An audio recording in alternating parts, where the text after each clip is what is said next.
La louange est à Allah, le Créateur du monde, celui qui existe sans début, sans fin, sans endroit, sans comment et ne dépend pas du temps. Rien n'est tel que lui et il est celui qui entend et qui voit. Quoi que tu puisses imaginer, Dieu en est différent. Et que l'élévation en degré et la préservation de sa communauté de ce qu'il craint pour elle soient accordées à notre maître Muhammad al-Amin, le véridique, l'honnête, celui qui a appelé à la religion de vérité, l'islam, la religion de tous les prophètes, du premier Adam au dernier Muhammad. Lorsqu'on demanda au prophète sallallahu alayhi wa sallam quel fut le début de la création, c'est-à-dire comment cet univers a commencé, il a dit ce qui signifie Allah existe de toute éternité alors que rien d'autre que lui n'est de toute éternité.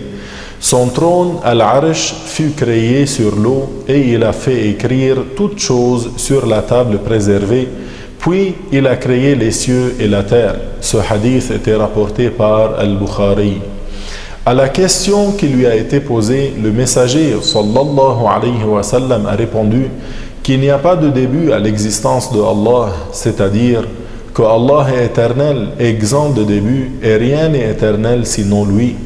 En d'autres termes, Allah Ta'ala, lui seul, est de toute éternité. Allah Ta'ala crée toutes choses, c'est-à-dire qu'il fait exister toutes les choses qui existent après qu'elles n'existaient pas. Allah n'a pas fait que les créatures entrent toutes en existence en même temps. S'il l'avait voulu, cela aurait été. Mais il a créé les cieux, la terre et ce qu'elle contient de fleuves, de montagnes et de vallées dans 6 jours. La sagesse que l'on peut en tirer, c'est que Allah Ta'ala nous apprend la patience dans nos entreprises. La première des créatures fut l'eau. Le prophète a dit ce qui signifie, certes, Allah Ta'ala a créé toutes choses à partir de l'eau. Cela signifie qu'avant la création de la lumière, de l'obscurité, de la terre, des cieux, du trône et de la table préservée, Allah a créé avant toute autre chose l'eau. Il en a fait l'origine des autres créatures. Ainsi, à partir de l'eau, il a créé le trône, puis le qalam élevé, puis la table préservée. Après quoi fut créé le reste des choses, c'est-à-dire la terre, les cieux, les animaux, les montagnes, les arbres et les rivières. La dernière des créatures du point de vue du genre fut Adam. Il a été créé après le Asr du jour du vendredi. Il a été rapporté à propos de la description du trône que c'est un lit pourvu de piliers. C'est le plus grand des corps que Allah Ta'ala a créé. Le trône est le toit du paradis. Le messager d'Allah sallallahu alayhi wa sallam a dit ce qui signifie les 7 cieux par rapport au kursi ne sont que comme un anneau dans un désert et le trône, Al-Arish, est au piédestal ce que le désert est à l'anneau. Ce hadith était rapporté par Ibn Hibban. Ce hadith veut dire que les 7 cieux par rapport au piédestal sont comme un anneau dans une terre déserte. De même, le piédestal, Al-Kursi, par rapport au trône, est comme un anneau dans une terre déserte. Ceci montre l'immensité de l'étendue du trône qui est porté actuellement par 4 anges gigantesques et immenses. La distance séparant le lobe de l'oreille de l'épaule de chacun de ces anges est telle qu'un oiseau volant à vive allure mettrait 700 ans à la parcourir.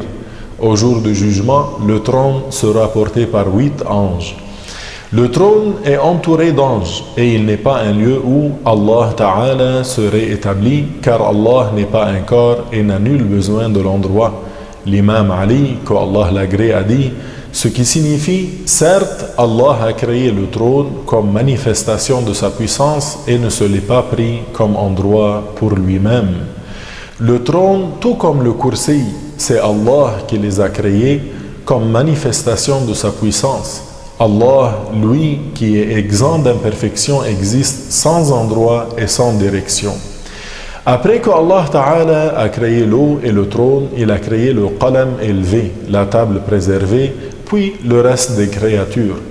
Il a été rapporté à propos de la description de la table préservée qu'elle est constituée d'une perle blanche entourée d'une pierre précieuse rouge et dont l'étendue fait 500 ans de traversée. Allah Ta'ala a ordonné au qalam d'écrire. Le qalam a donc écrit par la puissance de Allah Ta'ala sans qu'aucune créature ne le tienne. Il a écrit sur la table préservée ce qui avait déjà eu lieu et ce qui doit avoir lieu dans le bas monde jusqu'à la fin de ce bas monde.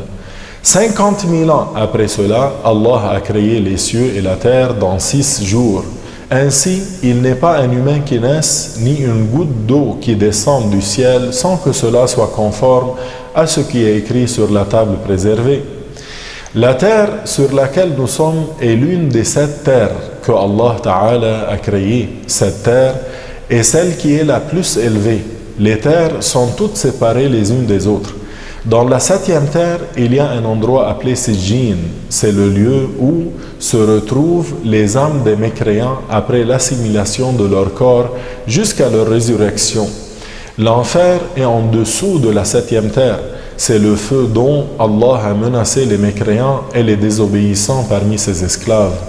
La création de cette terre a eu lieu pendant les 2 premières des 6 jours. Après que Allah Ta'ala a créé la terre, il a créé les 7 cieux. Ce sont des corps palpables que Allah a élevés sans piliers. Les cieux sont séparés les uns des autres. D'un ciel à l'autre, la distance est de 500 ans et l'épaisseur de chaque ciel est de 500 ans aussi. Et chaque ciel a une porte. Du fait de l'éloignement extrême du premier ciel de la terre et de l'incapacité des hommes à l'atteindre, certains contemporains croient à tort que l'espace qui contient les étoiles et les astres constitue la totalité de ce monde. Ils croient également à tort qu'il s'étend infiniment. Il ne faut pas prêter aucune considération à leurs propos car Allah Ta'ala nous a informés à ce sujet dans le Coran et le prophète sallallahu alayhi wa sallam dans son hadith nous a appris autre chose que ce qu'ils prétendent. Au-dessus du 7e ciel se trouve le paradis. Puis, après la création des 7 cieux, Allah Ta'ala crée les commodités de la terre telles que les fleuves, les arbres, les montagnes et autres. Ensuite, Allah Ta'ala a créé Adam à la fin du 6e jour qui était le vendredi. Adam fut la dernière créature du point de vue du genre et fut le premier des prophètes. Allah Ta'ala l'a créé à partir de la terre de cette terre-ci après que l'ange l'a mélangé avec de l'eau du paradis par ordre de Allah. À partir de la côte gauche de Adam, Allah a créé Hawa, Ève. La création des anges, des djinns et des animaux avait précédé la création de Adam. Enfin, je demande à Allah d'augmenter notre connaissance. Walhamdulillahi Rabbil Alamin.